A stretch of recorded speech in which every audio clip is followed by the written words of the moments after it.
Buongiorno e buongiorno Samantha Schweblin. Cominciamo una conversazione tra me e Samantha Schweblin, che è una delle 5 finaliste dell'edizione 2020 del premio Gregor Forrezzori. Un Gregor Forrezzori che ovviamente avviene dentro il computer invece che fuori dal computer. La situazione in cui siamo, io vi parlo dal Texas, da Houston, Samantha vi parla da Berlino. Tra di noi ci sono 7 ore di distanza, di fuso orario, ma la conversazione avviene misteriosamente nello stesso momento. E tutto questo, che potrebbe essere soltanto un commento di colore, in realtà ha molto a che vedere con il libro di cui parleremo oggi. Dunque, innanzitutto il libro si intitola Kentucky, è stato pubblicato da Sur, nella traduzione, devo dire, eccezionale di Maria Nicola. E Kentucky, che si pronuncia Kentucky e non Kentucky, come la maggior parte delle persone che hanno gli Stati Uniti sempre in testa tendono a pensare, il Kentucky, detto in sintesi estrema, è un piccolo peluche che contiene un computer, che contiene, o meglio, una telecamera. Che cosa è questo Kentucky? Il Kentucky è un peluche, come dicevo, un pupazzo, un giocattolo che può avere la forma di un animale, può essere un corvo, può essere un drago, può essere un coniglio, che alcune persone decidono di comprare, di acquistare, di avere come compagnia, se così si può dire, nella propria casa, e quindi decidono di avere. Alcune persone vogliono avere il Kentucky e alcune persone viceversa vogliono essere un Kentucky, ovvero comprano, acquistano l'applicazione grazie alla quale telecomandano il coniglietto o il drago, cioè loro dalla loro casa, che può essere a Houston, Texas, a Berlino o a Firenze, guardano dentro la casa di qualcuno che sta a Shanghai piuttosto che a Singapore. Queste persone non sanno l'una dell'altra, almeno all'acquisto del prodotto. Ora, naturalmente questo è un riassunto che non rende giustizia a un libro che invece è un libro che ha una potenza letteraria e un'originalità, senza che l'originalità debba essere necessariamente un valore, ma che ha la capacità di sfondare, che ha solo la letteratura, e che ha questo libro che per me è veramente uno dei libri più eccezionali, più clamorosi che siano stati pubblicati l'anno scorso in Italia, da cui l'essere qui in giuria. Non che noi le nostre scelte siano oggettive, ma è indubbio che questo è un libro fuori dal consueto, per potenza, per immaginazione. La prima domanda riguarda, partiamo proprio bassi come livello della domanda: perché Kentucky? Cioè, come mai dare questo nome, che è un misto tra qualcosa che connette Occidente e Oriente, ma l'Oriente più tecnologizzato, cioè connette il Kentucky con qualcosa che può suonare giapponese. Da dove è arrivato il nome? Sinceramente, el nombre simplemente apareció durante el borrador. La verdad que, pero en las primeras páginas estaba muy concentrada lidiando con, bueno, ese momento maravilloso en el que la historia todavía no está armada, pero uno tiene la libertad de moverlo todo, ¿no? Siempre estoy tan nerviosa en ese momento.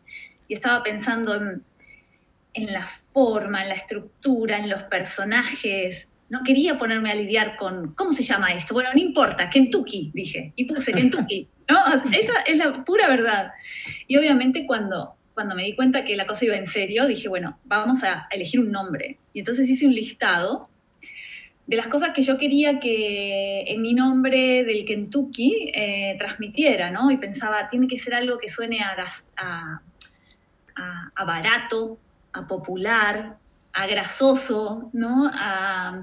Sí, algo que a todo el mundo le suena un poco conocido, como no sé qué es, pero lo escuché por todas partes. Y esto que vos decías, que suena un poco japonés, pero también suena occidental. Y me acuerdo que googleé el término, hice toda una búsqueda, no solo una búsqueda, digamos, de la palabra, sino del sonido de la palabra. O sea, Kentucky, sonoramente, y realmente descubrí un comodín en el medio de internet, porque podía hacer cualquier cosa, desde un caballo muy famoso ruso en las carreras, una comida tradicional japonesa, una ciudad ucraniana.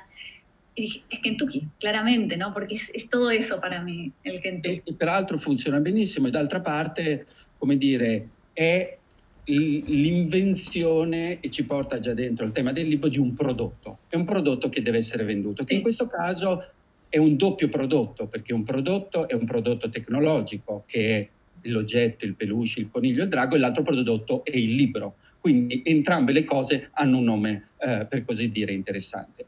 La cosa che ho detto è che naturalmente questo è l'oggetto, cioè io ho descritto il libro sulla base dell'oggetto tecnologico di intrattenimento che sta al centro. Ma in realtà quello di cui parla il libro e ciò di cui parla la letteratura sono le relazioni tra gli esseri umani.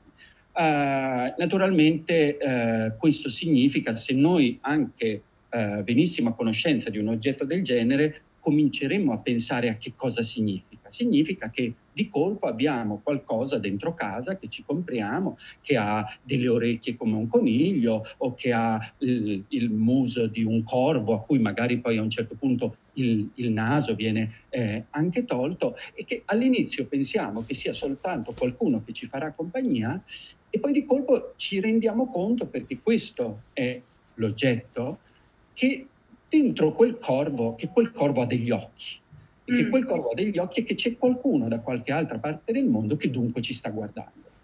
Naturalmente questo determina una possibilità di reazioni emotive, relazionali infinita, e naturalmente può essere un'atmosfera da David Lynch, ci può essere qualcosa di molto inquietante, può essere qualcosa di estremamente commovente, finalmente qualcuno mi vede. E tutto questo però naturalmente ha a che fare con il modo in cui le persone cercano di stare insieme nell'assurdità della vita che ci è dato di avere il giorno in cui veniamo al mondo, e che tutti insieme cerchiamo di capire cosa ci stiamo a fare su questa terra.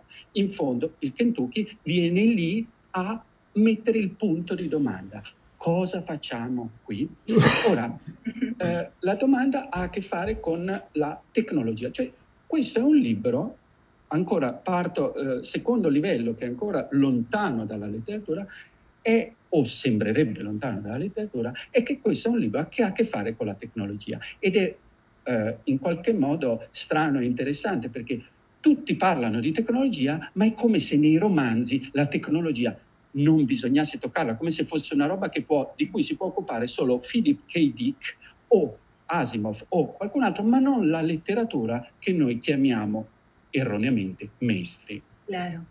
Claro, me encanta tu pregunta, me encanta porque antes de empezar incluso a lidiar con la idea del Kentucky, yo ya me estaba haciendo una pregunta como lectora respecto a qué estaba pasando con la ciencia ficción y con la tecnología en la literatura contemporánea. O sea, estaba pasando algo muy raro que me llamaba mucho la atención. Vivíamos todos naturalizando de una manera extrema la hipertecnología con la que estábamos viviendo, pero después, cuando eso se trasladaba al papel, a una novela, la novela se etiquetaba como de ciencia ficción o una novela de high tech, ¿no? O una poesía que tenía 3 o 4 WhatsApp era una poesía tech. Decía, ¿por qué? ¿Qué está pasando? O al revés, notabas qué gran esfuerzo hacía un autor contemporáneo para contar una historia del cotidiana, para no nombrar que se mandó un mensaje por un teléfono. O sea, la sola palabra teléfono parecía poner en crisis todo un cuento, ¿no? Y estaba muy alucinada con eso y pensaba, ¿cómo se puede hablar de la tecnología sin que la tecnología se vuelva un problema y amenace el género? O sea, a tal punto que amenaza el género de lo que estás escribiendo. O sea, cómo escribir el verdadero problema que tenemos con la tecnología, que es quién está del otro lado y no el objeto tecnológico per se, ¿no? O sea, y me interesaba mucho eso. Pensaba... Sì, dale. Che è molto interessante perché poi in realtà è come se noi accettassimo la tecnologia ma soltanto dopo molti anni. Dopo molti anni noi possiamo mettere un ascensore, noi possiamo mettere una televisione, ma devono passare tanti anni, altrimenti se no sembra giornalismo. E però nello stesso tempo, appunto, dicevo che quando ho fatto questa premessa che tu sei a Berlino, io sono in Texas, abbiamo 7 ore di distanza e però abbiamo un video che ci guarda dentro casa. No? Adesso io sono nella sede dell'università, tu sei dove non importa, potresti avere anche affittato, pagato quella casa perché l'intervista sia per essere più scrittrice. È lo che dice, in realtà vivo in una choza. Certo. E che quindi naturalmente in questi tempi di pandemia, in cui tutto questo avviene quotidianamente, e leggere questo libro prima e dopo naturalmente ha una potenza incredibile. Cioè io a chiunque oggi direi, se volete capire come il mondo è fucked up, come il mondo è totalmente ormai andato fuori controllo, il nostro contemporaneo, non certo la fantascienza, leggete Kentucky. Domanda, quanto in realtà questo libro, a me sembra che questo libro sia anche un libro fortissimamente, come tutti i libri importanti, sulla scrittura. Voglio dire, quando io mi metto a scrivere un romanzo e decido di ambientare una storia in Romania, in Sudafrica, io mi metto nella mia casa di Houston, Texas, entro in questa app e vado con un bel Kentucky che mi apre attraverso le parole, mi apre il Sudafrica, mi apre Bucarest, mi apre Città del Messico. No? E quindi questa cosa qui, in fondo, rivela anche questo bisogno che si ha anche attraverso la scrittura di connettersi a degli universi altrui.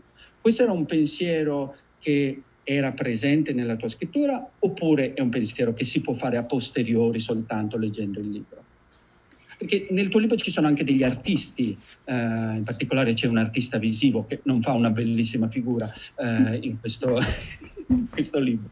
En ninguno de mis libros los artistas son muy respetables. Y yo creo que fue algo más que tenía que ver con lo que estaba pasando en mi vida en ese momento. Esto que vos decís, de ver el mundo y también del lenguaje, ¿no? O sea, yo empecé a escribir Kentuckys en un momento en que el libro anterior, Distancia de Sigurenza, se estaba traduciendo un montón de idiomas y estaba viajando muchísimo. Me río porque hoy decir que uno estaba viajando, o sea, era en otra vida, no sé, como en medio de la pandemia, pero realmente de un día a otro cambiaba de ciudad, cambiaba de idioma, cambiaba de cultura. Y estaba muy impresionada cómo eso se daba tan rápido, ¿no? O sea, por ahí en un mes estabas en 8 países diferentes, 8 lenguas diferentes. Todas las ciudades, estos lugares eran tan distintos entre sí y a la vez eran tan parecidos. En cuanto empezabas a observar lo pequeño, eran, o sea, los lugares comunes eran tan humanamente comunes, en el mejor de los sentidos y en el peor, en los dos. Y creo que eso también ayudó muchísimo a nivel material literario. O sea, fue muy fácil para mí meterme en una novela que sucede en 25 ciudades diferentes, que para mí hubiera sido inimaginable escribir algo así hace 10 años atrás. Porque la gran parte de esas ciudades yo las conocía. De hecho, uno de los personajes principales, Alina, que vive en esta residencia de artistas, yo viví en esa residencia en México 3 meses como ella, ¿no? Entonces, para mí, todos esos lugares eran lugares que eran sí, los había conocido, los había olido, había ido a esos restaurantes, pude usar todo eso que pensé que no servía para nada, que es ese viaje para mí un poco inútil de los escritores detrás de sus libros, le fui encontrando un uso. Ma tra l'altro come inciso, uno dei posti, delle location, potremmo dire, è in Italia, è Umbertide. Sei stata anche a Umbertide? Sí, claro. ¿O te la sei inventata? Sí, estuve en Umbertide porque estuve en la beca Ranieri, ¿no? Y eso está a media hora de Umbertide. Entonces a veces me prestaban un auto y me iba hasta Umbertide y paseaba. Y fui a esa farmacia que se habla en Umbertide. Bueno, y obviamente también cuando la novela empezó a tener sus razones y sus necesidades, empezaron a aparecer un montón de ciudades que yo no conocía, obviamente, ¿no? Y entonces empecé a trabajar un poco con las cosas de las que habla la novela, o sea, con toda la tecnología que te permite a vos conocer eso sin nunca haber estado ahí. Desde, por ejemplo, recorrer una zona selvática en Brasil con Google Earth, hasta hacerle preguntas a usuarios desconocidos sobre la esquina de su ciudad. Me acuerdo que en un momento necesitaba hacer un research sobre una ciudad innombrable para mí del punto más nórdico de Noruega, donde suceden otra de las historias, ¿no? Entonces, entré a un chat y le escribí a un usuario que no conozco, y básicamente lo que le dije es, mira, yo estoy escribiendo una novela que sucede en tu ciudad, a media cuadra de tu negocio. ¿Vos creés que si hubiera un dispositivo con 2 ruedas de este tamaño, sería capaz de subir por sí mismo el cordón de la vereda? Nunca pensé que me iba a contestar. Y al día siguiente, este señor me contestó y me dijo, voy a chequearlo. 3 días después me contestó, sí, podría. Maravilloso. Il collaudo della realtà. Incluso se puso en juego todos esos traductores y esos amigos y esos editores que yo había hecho con el libro anterior en distintos países, empezaron a participar en la lectura de los capítulos de esas zonas. Entonces, por ejemplo, yo le mandaba mi capítulo sobre China, se lo mandaba a mi editora china. Y me decía, no, esto no es posible, esto no es verosímil, ¿no? O, cuidado porque estas 2 personas hablan chino, pero son 2 chinos diferentes los que están hablando. 2 lenguajes diferentes. Entonces fue muy bonito. De alguna manera me globalizó a mí misma la novela, ¿no? En todas mis conexiones y mis experiencias. Sì, è interessante che insomma è come se l'immaginazione poi dovesse essere collaudata con le misure tradizionali, cioè l'immaginazione, ovvero quel mondo che non ha misure, che non ha peso, che non ha sostanza, che non ha odore, che non ha olfatto, se non dentro chi scrive, poi deve essere in qualche modo anche misurato all'esterno. A volte deve essere misurato all'esterno, per cui bisogna dire quanto ci vuole, quanto tempo ci vuole a fare quella strada per una macchina o per un drago che si sposta, che va sulla neve, che eccetera, eccetera, oppure quanto pesa un oggetto. È davvero possibile sollevare e avere la visuale di un drago che sta sopra un mobile, sotto la doccia, piuttosto che eccetera, eccetera. Quando, come tutta la tecnologia, perché appunto dicevamo, è buffo che della tecnologia si parla solo di tecnologia, ma non entra nell'immaginario, entra nel gossip, ma non nell'immaginario, sì. No? È come se non avesse diritto di cittadinanza, è come se paradossalmente fosse un materiale troppo basso, però è l'unica cosa di cui parliamo, no? Non parliamo di altro, parliamo solo di Zoom, ma non si può scrivere Zoom, e se scrivi Zoom sei super pop, sei avanguardia perché hai scritto Zoom, no? Allora, la tecnologia, come dicevamo prima, questo è un libro sulle relazioni. Io all'inizio, quando ho cominciato a leggere il libro, il primo elemento, e probabilmente questo dice come tutto qualcosa di me come lettore, come persona, il primo elemento che ho considerato è l'inquietudine. no? Anche perché l'inizio, la prima storia è una storia un po', come dire, queste tre amiche che si trovano e poi il Kentucky che svela dei segreti e che quindi di colpo tu ti rendi conto che lui davvero vede tutto e può riferire tutto, puoi dire agli altri tutto. Quindi se la vita è privata diventa tutta un segreto, chi vede la vita privata ti tiene in pugno, è il tuo padrone, è il tuo, no? ha un potere enorme su di te. E quindi all'inizio pensavo fosse solo un elemento inquietante. Poi naturalmente, ed è una delle ragioni di ammirazione profonda che prova il lettore quando legge il libro, di volta in volta ti rendi conto che invece quell'elemento, questo dispositivo tecnologico determina tipi di relazioni che sono diversissime, per cui c'è l'inquietudine, ma c'è anche banalmente le persone che sono sole e hanno bisogno di qualcuno, e che sia addirittura qualcuno che le vede nella loro vita privata, una vita in cui non entra mai nessuno. In fondo questa cosa può essere una cosa commovente, può essere una cosa rassicurante. E in fondo non è solo il voyeurismo, il grande fratello che ti guarda, ma è anche il bisogno tutto umano che ha chiunque, da un bambino appena nato, di essere non guardato ma visto, che qualcuno mi veda, no? C'è un elemento che è estremamente commovente in questo Kentucky, che è l'idea che vogliamo essere visti. Scriviamo un libro perché vogliamo che qualcuno ci veda, no? E questo è un aspetto commovente. E naturalmente sono tanti questi aspetti.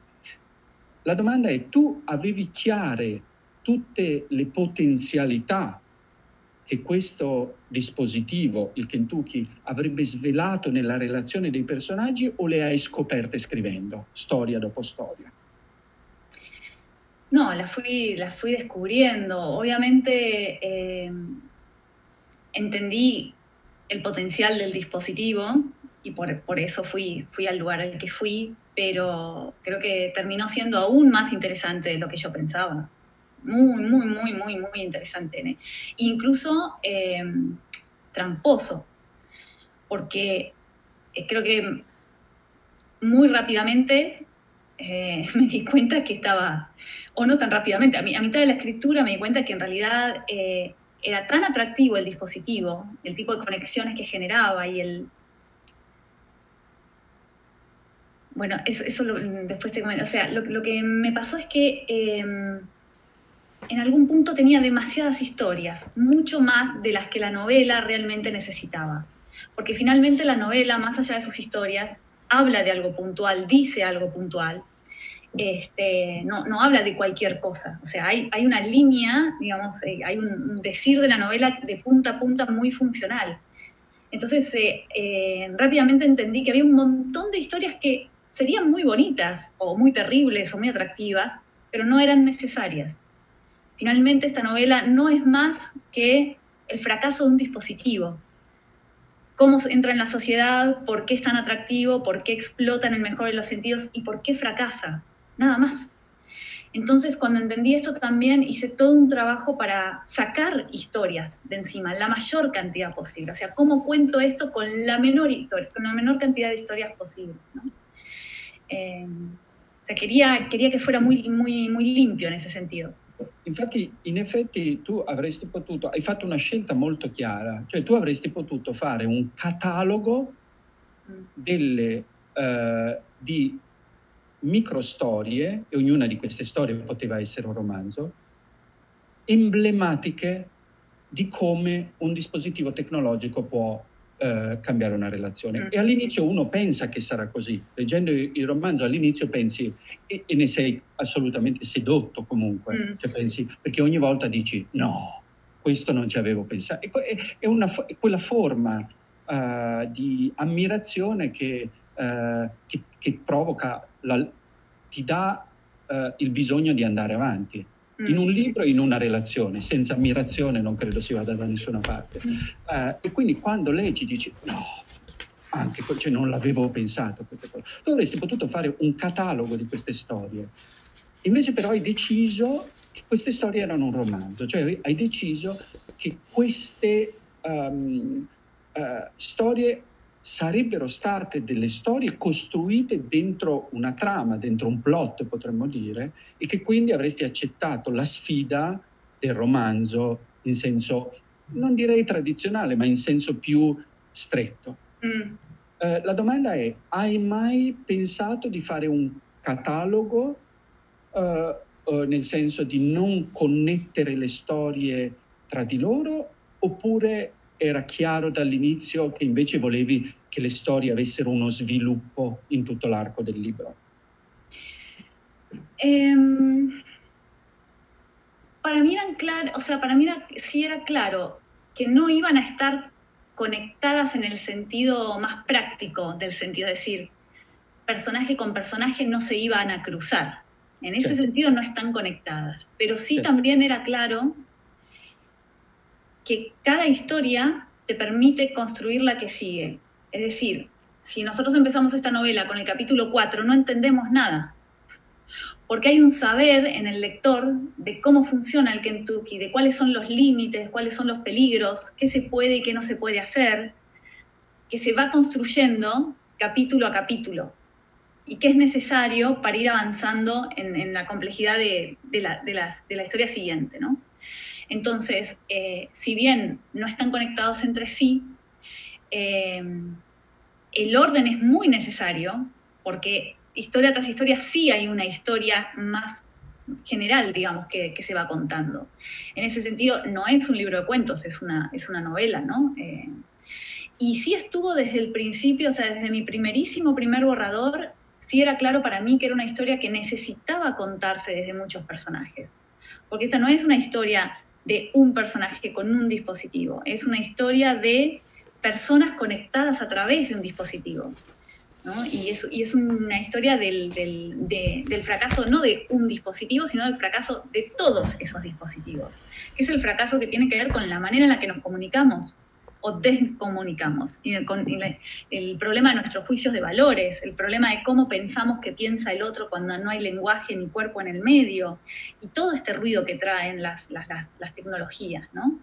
O sea, yo quería que el Kentucky no fuera ninguna tecnología en particular y a la vez las representara a todas al mismo tiempo y a la vez me sacara el problema de la tecnología de encima, que no tuviera que hablar de eso. Creo que lo único que digo en todo el libro es que tenía Wi-Fi.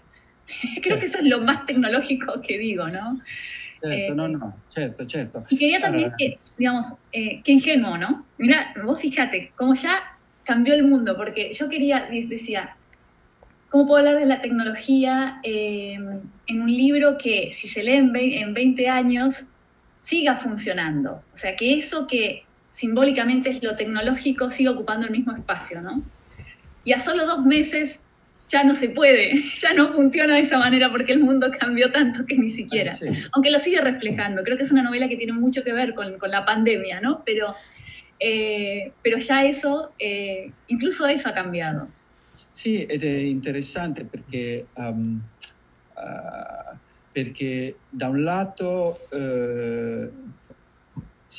decidi di usare la tecnologia, ma in fondo non puoi usare tu stessa tutti i termini strettamente tecnologici, perché la tecnologia semplicemente ha questa cosa che chiamiamo obsolescenza programmata, e per cui invecchia immediatamente e esclude lettori, banalmente. No? A un certo punto uno non sa il termine di che cosa sta parlando, mentre il Wi-Fi quantomeno è generale.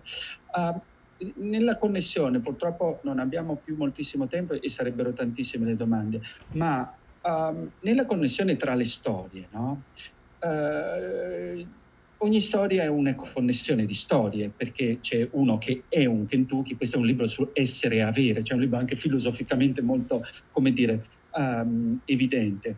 Tra chi guarda da dentro il suo dispositivo, dal Texas, e guarda dentro la casa di Berlino, e chi quindi possiede e quindi viene guardato dentro la casa di un altro posto, esiste una relazione. E però in realtà in questo libro questa è una faccenda interessante dal punto di vista della tecnologia e della letteratura, cioè nel momento in cui le persone provano a stabilire davvero un contatto, ovvero chi ha il coniglietto per casa prova a mostrare il numero di telefono per poter essere chiamato o l'indirizzo email. Quando o chi invece è chi vuole mettersi in contatto, lì la cosa salta, cioè salta quell'accordo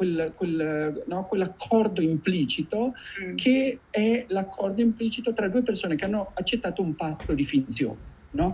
Allora, questo mi ha fatto pensare a due questioni. Una tecnologica, la questione tecnologica è: siamo disposti a essere noi stessi, a essere liberi soltanto dietro un nickname, però poi se ci chiedono di uscire dal nickname non vogliamo. Questo è l'aspetto tecnologico. L'aspetto letterario che trovo altrettanto interessante è in fondo noi produciamo un libro, un romanzo, e quel romanzo è il Kentucky, contiene immaginario, allieta la vita delle persone, fa compagnia, e però poi non si capisce come mai i lettori dovrebbero incontrare noi come persone. Perché un lettore dovrebbe chiamarmi? Perché un lettore dovrebbe scrivermi? Perché un lettore dovrebbe volere venirmi a vedere dentro casa mia? Io a quel punto dico: scusate, io ho scritto un libro, ho fatto un bel coniglietto, ho fatto un bel drago, non vedo perché tu debba invece instaurare una relazione. Volevo offrirti questa considerazione. Se lo pensavi più tecnologico o letterario, questa rottura che avviene sempre in maniera molto netta nel libro. Claro, claro. Sí, bueno, es que sí.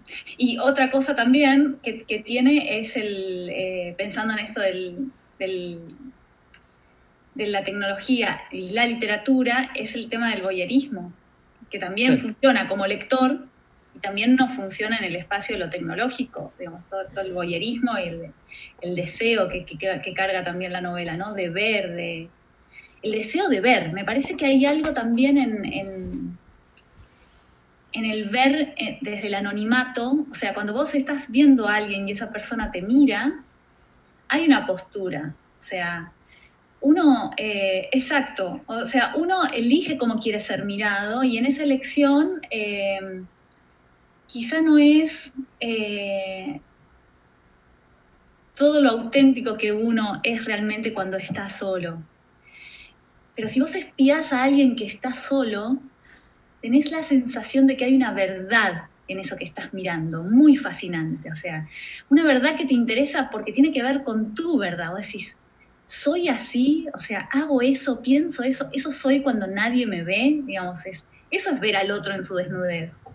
Como si al final estuviéramos todo el tiempo enredados en ese engaño de quiénes queremos ser, y es en el otro en que podemos vernos a nosotros mismos como somos, ¿no? Sì, e d'altra parte è quella specie di verità che è data dallo specchio, no? Cioè dal fatto che per la prima volta, cioè se noi tornassimo indietro alla primissima tecnologia del Kentucky, il primissimo Kentucky è lo specchio, forse è lo specchio d'acqua addirittura in Narciso, no?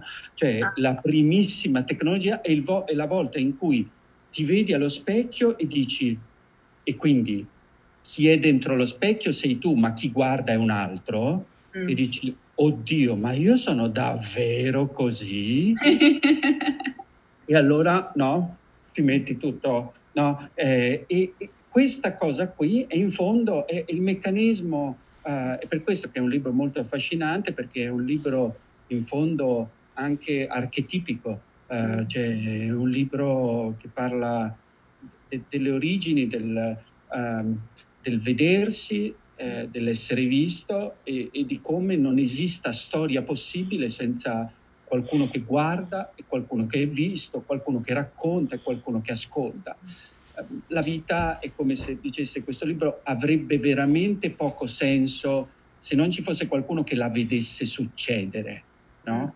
Il fatto che la veda succedere la complica, la rende incasinata, la rende complicata, la rende persino orribile, ma è l'unica possibilità per la quale la vita abbia senso, che ci sia qualcuno che la veda succedere, che sia la persona stessa, che sia un altro, che sia un albero, che sia uno scoiattolo, non importa. ultimissimissima domanda è sulla traduzione, perché il premio Gregor Forrezzori ha anche ogni anno ha un'attenzione da sempre dedicata alla traduzione, e la traduzione, come sappiamo tutti, è importantissima, e come si sa quando si leggono i propri traduttori e si conosce la lingua, si capisce quanto è difficilissimo.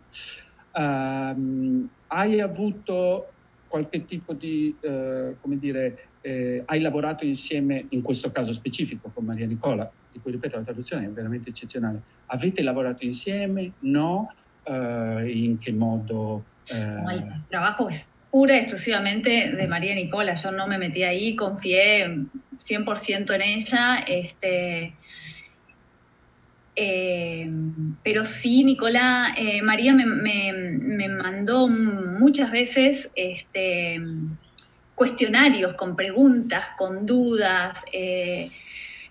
María es una... Bueno, yo le tengo terror, porque como todo buen traductor, todo lo que no ven, ni lo que no ve uno, todos los errores que no ve uno, que no vieron los editores, que no vieron los correctores, cuando llega el traductor, al traductor no se le puede esconder nada. Empiezan a encontrar pequeñas cosas, pequeños detallecitos, o también trabajar digamos, en traducciones que no son posibles, digamos, ahora no me acuerdo ejemplos, pero hay cosas que no son o sea, no se pueden traducir. Realmente hay que encontrar como un espejo del otro lado, ¿no? En la otra cultura. Entonces, por ahí sí discutíamos esas cosas, pero bueno, la verdad que es muy agradable trabajar con ella. Es muy curiosa, muy exigente en sus preguntas, no abandona hasta que no está convencida de que realmente eso es lo que quiere decir. Para mí es un placer trabajar con ella. Sì, ripeto, il risultato è ottimo, e appunto i traduttori servono anche, oltre a farci parlare nelle altre lingue, a dimostrarci quanto non conosciamo quello che scriviamo veramente, quanto ci contraddiciamo continuamente, e noi ogni volta proviamo una forma di grandissima vergogna, fondamentalmente, e io chiedo sempre scusa ai miei traduttori. No, y los traductores, o sea, a veces nos olvidamos, pero no sé cómo sos vos con tus lecturas, pero a veces miro mi biblioteca y me doy cuenta que, o sea, la gran cantidad la gran mayoría de los libros que leo son en traducción. Es como si la traducción per se fuera una lengua más importante. Certo. O sea, es impresionante. Es impressionante, è molto interessante il tema della traduzione. Una lingua letteraria, e la lingua appunto che ha Kentucky in italiano, ovviamente essendo tecnologici, deve essere bidimensionale anche claro. La copertina. Allora, grazie a Samantha Schweblin, grazie Samantha per questa conversazione, è stata molto interessante. Abbiamo fatto un Kentucky Zoom, ci siamo guardati nelle rispettive case, però come dire, perfettamente consapevoli di quello che stavamo facendo. Il libro è Kentucky di Samantha Schweblin, pubblicato da Surne, la traduzione di Maria Nicola, e da lettore è un libro bellissimo, da giurato è uno dei 5 finalisti del premio Gregor Forrezzori, Città di Firenze. Bueno, muchas gracias a vos, Andrea, por la charla, y estoy muy contenta con la nominación. Vamos a ver qué pasa. Grazie.